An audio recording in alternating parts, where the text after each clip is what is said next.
Hello everyone, welcome back. Node express ట్యూటోరియల్స్లో ఇప్పుడు మన టాపిక్ ఏపీఐ ఇంటిగ్రేషన్. అంటే లాస్ట్ టాపిక్స్లో మనం బ్యాక్ ఎండ్లో ఏపీఐస్ క్రియేట్ చేసిన తర్వాత వాటిని ఫ్రంట్ ఎండ్లో ఎలా యూస్ చేస్తారని చాలామందికి డౌట్ ఉంది. సో ఇప్పుడు రియల్ టైంలో ఏపీఐస్ని ఎలా కన్జ్యూమ్ చేస్తారనేది రియాక్ట్తో ఒక సింపుల్ ఎగ్జాంపుల్లో చూద్దాం. సో ఫస్ట్ ఆఫ్ ఆల్ మనకు ఒక నోడ్ అప్లికేషన్ ఉంది. మీరు లాస్ట్ 2 వీడియోస్ చూస్తుంటే మీరు ఈ ఏపీఐస్ మనం ఎలా క్రియేట్ చేస్తాం అనే ప్రాసెస్ మీకు అర్థమై ఉంటుంది.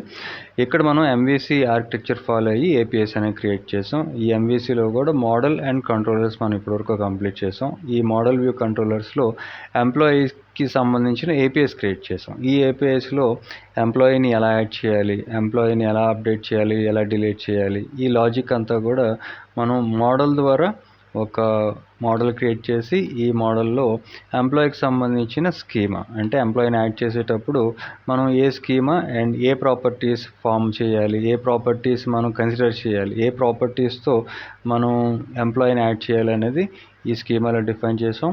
అండ్ కంట్రోలర్స్లో కూడా ఈ రిక్వెస్ట్ అనేది మనం సర్వర్కి పంపించినప్పుడు రెస్పాన్స్ ఏం రావాలి అనేది కూడా ఇక్కడ ఈ లాజిక్ కంట్రోలర్స్లో రాసాం. అలాగే మనం సర్వర్తో కాంటాక్ట్ అవ్వాలి అంటే రౌటింగ్, ఈ రౌటింగ్ కూడా మనం డిఫైన్ చేసి ఎండ్ పాయింట్లో ప్రతి మెథడ్కి ఈ రౌటింగ్ ద్వారా మెథడ్స్ని ఉపయోగించి ఏ ఎండ్ పాయింట్తో రిక్వెస్ట్ పంపించాలనేది ఈ రౌటింగ్లో డిఫైన్ చేసాం.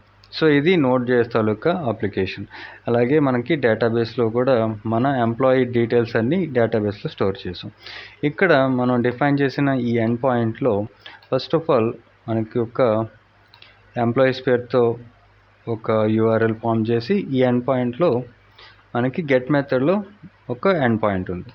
సో ఇక్కడ మనం బ్రౌజర్లో ఈ గెట్ మెథడ్ యూజ్ చేయడానికి, గెట్ మెథడ్ ఉపయోగించి మనం డీటెయిల్స్ ఫెచ్ చేయడానికి బ్రౌజర్ ఉపయోగించవచ్చు. కాబట్టి డైరెక్ట్గా ఈ బ్రౌజర్లో లోకల్ హోస్ట్ :5000 పోర్ట్ నెంబర్తో మన అప్లికేషన్ రన్ అవుతుంది. ఇక్కడ మన రౌట్ పేరు ఆల్ ఎంప్లాయీస్. సో all-employee, ఇక్కడ ఎంప్లాయీస్ తర్వాత all-employee హిట్ చేస్తే ఇప్పుడు మన అప్లికేషన్లో, అంటే మన డేటాబేస్లో ఏ డేటా అయితే స్టోర్ ఉందో ఆ డీటెయిల్స్ అన్నీ మనకి ఇలా చూపిస్తుంది. సో ఇప్పుడు ఇది ఒక ఏపీఐ, ఇక్కడ చూసారా, ఇది ఒక ఏపీఐ. దీన్నే నేను కాపీ చేసి ఇంకొక బ్రౌజర్ ఓపెన్ చేసి, ఇంకొక విండో ఓపెన్ చేసి దీన్ని ఇక్కడ పేస్ట్ చేసినా సరే మనకి చూడండి ఈ హెచ్టిటిపితో మనకి ఒక యూఆర్ఎల్ అనేది ఉంది. అండ్ ఈ యూఆర్ఎల్ మనకు ఒక రెస్పాన్స్ని ఇస్తుంది. ఇక్కడ హెచ్టిటిపి అనేది ఒక ప్రోటోకాల్. ఈ ప్రోటోకాల్ని బేస్ చేసుకొని, అంటే ఈ హెచ్టిటిపిని బేస్ చేసుకొని మనం ఒక యూఆర్ఎల్ డిఫైన్ చేసి ఆ యూఆర్ఎల్కి ఒక ఎండ్ పాయింట్తో మనం సర్వర్కి ఒక రిక్వెస్ట్ పంపిస్తే ఆ సర్వర్ నుంచి మనకి రెస్పాన్స్ అనేది ఈ యూఆర్ఎల్ ద్వారా వస్తుందన్నమాట. అంటే ఇక్కడ నేను ఈ హెచ్టిటిపితో ఈ ఆల్ ఎంప్లాయీస్ ఉంది కదా, ఇది గెట్ మెథడ్ యూజ్ చేశాను కాబట్టి మనకి బ్రౌజర్లో ఈ రెస్పాన్స్ అనేది వస్తుంది. అది కూడా మనకి ఈ డేటాబేస్లో చూడండి 4 రికార్డ్స్ ఉన్నాయి. First 1 Kalyan, second Suresh, third Tejesh, fourth Mahesh, ఇలాగా. ఇప్పుడు ఇదే ఎండ్ పాయింట్ నేను హిట్ చేస్తే, అంటే ఈ యూఆర్ఎల్ని హిట్ చేస్తే మనకి రెస్పాన్స్ కింద ఈ గెట్ మెథడ్ ద్వారా మనం డిఫైన్ చేసిన ఈ డీటెయిల్స్ అన్ని మనకి ఇలా ఫెచ్ చేయాలి. ఇప్పుడు ఇదే పోస్ట్ మెథడ్ అయితే మనం పోస్ట్మన్ అనే సాఫ్ట్వేర్ వాడతాం. కాకపోతే ఈ ఏపీఐస్ని బేస్ చేసుకొని మనం రియల్ టైమ్ అప్లికేషన్స్లో ఎలా వీటిని యూస్ చేస్తాం అనేది ఇక్కడ ఈ రియాక్ట్ అప్లికేషన్లో చూపిస్తారు.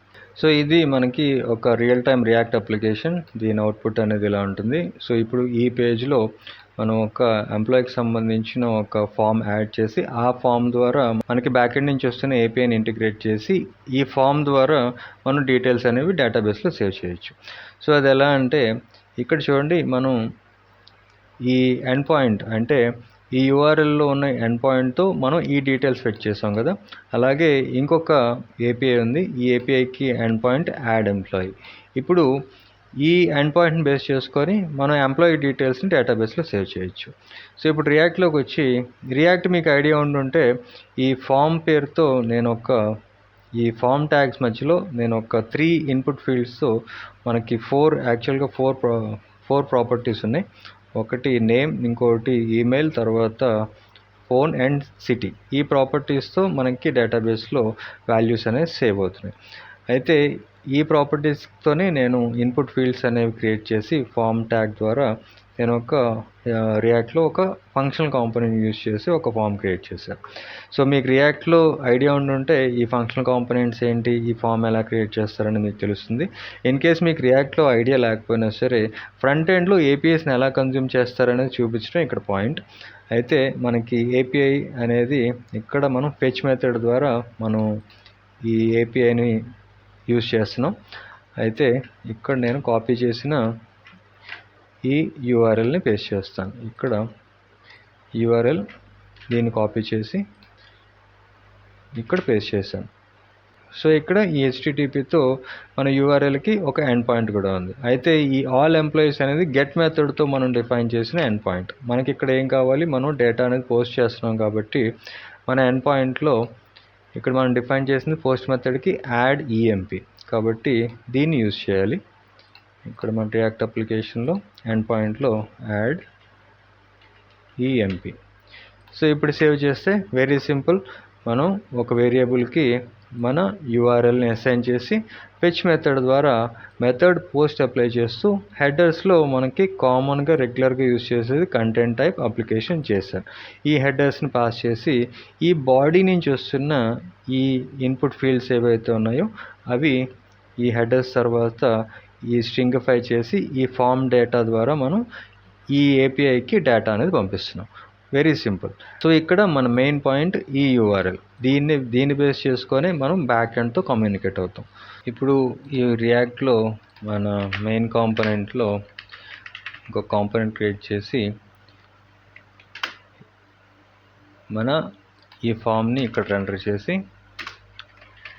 ఇక్కడ యాడ్ ఈఎంపీ పేరుతో ఈ కాంపోనెంట్ ఉంది, దీన్ని ఇంపోర్ట్ చేసుకున్న తర్వాత రెండర్ చేసి ఇంపోర్ట్ చేసుకోవటానికి ఇక్కడ. సో ఇదంతా రియాక్ట్లో ప్రాసెస్సే. మీకు ఇన్ కేస్ ఏమైనా కన్ఫ్యూజన్ ఉన్నా సరే కంగారు పడాల్సిన అవసరం లేదు. మన కాన్సెప్ట్ అంతా కూడా ఇక్కడ మనం ఏపీఐని ఫ్రంట్ ఎండ్లో ఎలా కన్జ్యూమ్ చేస్తాం అనేది. సో ఇక్కడ మనం ఒక ఫామ్ అనేది క్రియేట్ అయింది ఇప్పుడు ఫ్రంట్ ఎండ్లో. సో చూడండి, ఇప్పుడు మనకు ఒక ఫామ్ ఉంది. ఈ ఫామ్లో 4 ఇన్పుట్ ఫీల్డ్స్ ఉన్నాయి. ఇక్కడ ఈ నేమ్ ఇన్పుట్ ఫీల్డ్లో ఆకాష్ అని ఒక పేరు ఇచ్చాను. తర్వాత ఈమెయిల్కి akash@gmail.com, ఫోన్ నెంబర్ 47456213, ఏదైనా ఒక ర్యాండమ్ నెంబర్ ఇచ్చాను. సిటీ వచ్చి హైదరాబాద్. ఇలాగా ఈ ఇన్పుట్ ఫీల్డ్స్తో ఈ డేటా ఇచ్చి సబ్మిట్ బటన్ దగ్గర క్లిక్ చేశాను. ఇప్పుడు చూడండి, ఫామ్ అయితే సబ్మిట్ చేశాను. తర్వాత మన డేటాబేస్లోకి వెళ్ళి ఈ డేటాబేస్లో మన డేటాబేస్ ఎంప్లాయీస్ పేరుతో ఉంది. ఇక్కడ మన డేటాబేస్ని ఒకసారి రిఫ్రెష్ చేస్తే ఇంతకుముందు మనకి 4 రికార్డ్స్ ఉన్నాయి. ఇక్కడ చూడండి, మనం ఫెచ్ చేసినప్పుడు ఇక్కడ 4 రికార్డ్స్ ఉన్నాయి. ఇప్పుడు డేటాబేస్లో మనం ఫ్రంట్ ఎండ్ నుంచి ఇంకొక రికార్డ్ యాడ్ చేసాం కాబట్టి ఇక్కడ మనకి పేజ్ రిఫ్రెష్ అయిన తర్వాత 5 రికార్డ్స్ ఉండాలి. చూడండి, ఇప్పుడు 5 రికార్డ్స్ ఉన్నాయి. ఈ లాస్ట్ రికార్డ్ కూడా ఆకాష్ పేరుతో ఇక్కడ యాడ్ అయింది. ఇప్పుడు మన ఆల్ ఎంప్లాయీస్ రికార్డ్స్ ఉన్నాయి కదా, మనం బ్రౌజర్లో ఫెచ్ చేసాం. దీన్ని రిఫ్రెష్ చేస్తే ఆకాష్ పేరుతో మనకి ఇంకొక రికార్డ్ యాడ్ అయింది. సో ఇలా నేను ఎన్ని రికార్డ్స్ అయినా సరే ఫ్రంట్ ఎండ్ నుంచి బ్యాక్ ఎండ్కి ఈ ఫామ్ ద్వారా నేను డేటా అనేది సేవ్ చేయగలను. ఇంకొక ఎగ్జాంపుల్ తీసుకొని ఇక్కడ సుమిత్ ఈ పేరుతో ఒక name and summit@gmail.com, phone number ఏదన్నా ఒక ర్యాండమ్ నెంబర్, సిటీ కూడా ఒంగోలు అని ఇచ్చారు. ఇప్పుడు సబ్మిట్ చేశారు. చూడండి, మనకి ఇప్పుడు డేటాబేస్లో ఇంకొక రికార్డ్ యాడ్ అవుతుంది. ఇక్కడ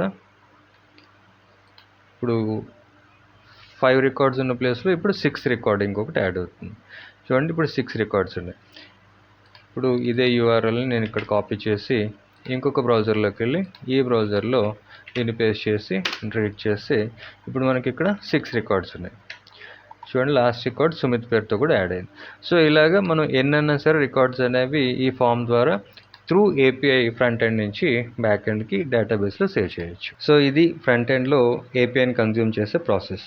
అంటే ఇక్కడ ఈ ఏపీఐ ద్వారా మనం ఫ్రంట్ ఎండ్ నుంచి బ్యాక్ ఎండ్కి ఈ విధంగా కమ్యూనికేట్ అవుతాం.